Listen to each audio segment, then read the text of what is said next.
Raman Frey, welcome to Newconomy. If you could tell us a little bit about yourself and your background, and we'll get into it. Sure.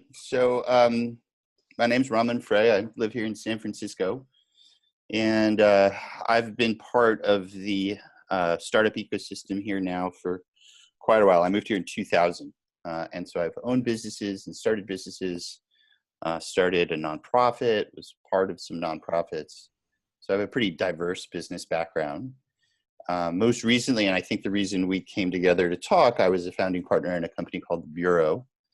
The Bureau is a benefit corporation that really operates at the intersection of ESG impact, environmental, social, and governance impact, and distributed ledger technologies, which is, I know it's a lot of jargon, but DLTs is a broader way to talk about what blockchain does.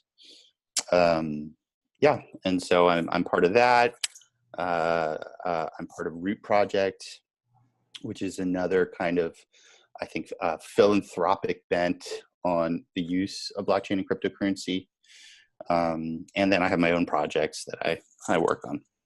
So what's next? What do you see? Where do you see this technology going? I know it's new to a lot of us, but the analogy you said, like over the ridge, is really cool. I was picturing sort of Dorothy opening the door in The Wizard of Oz from black and white into color.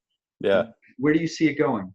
Honestly, I am having a moment of pessimism. I just read that very long article, very beautifully written, this one, by a guy named Gideon Lewis Krause. I reached out to him after I read the article, and it's on the whole kind of Tezos debacle, which when it peaked, they had a foundation in Zug, Switzerland worth $1.2 billion.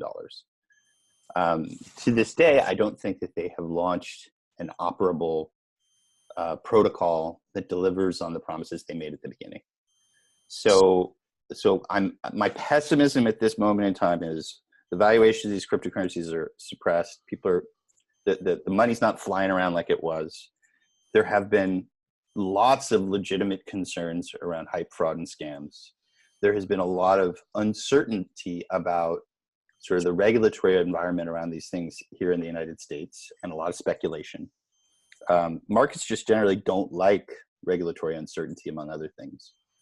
And so, some people are calling this moment in time kind of the crypto winter. There's a lot of uncertainty. I think it'll be a big shakeout. And I think the winners are going to mostly be huge corporations that have been building their own proprietary systems, using these kinds of architectures, either opaque or semi-transparent, but not the full open source version that people imagined at the beginning. And those are going to become the dominant paradigms that we're going to see. And honestly, I think this whole new technology has been, unfortunately, just overshadowed by greed.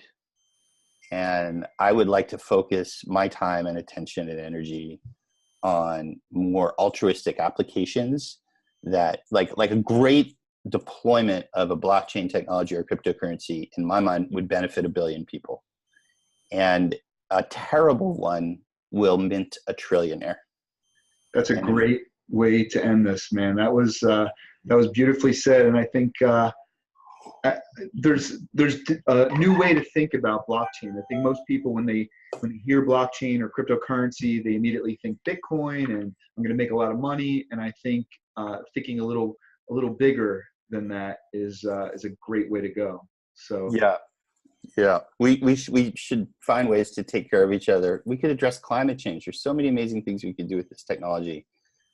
They're just not the most immediately profitable. Great. Thank you so much, Raman. I appreciate your time, and this has been great.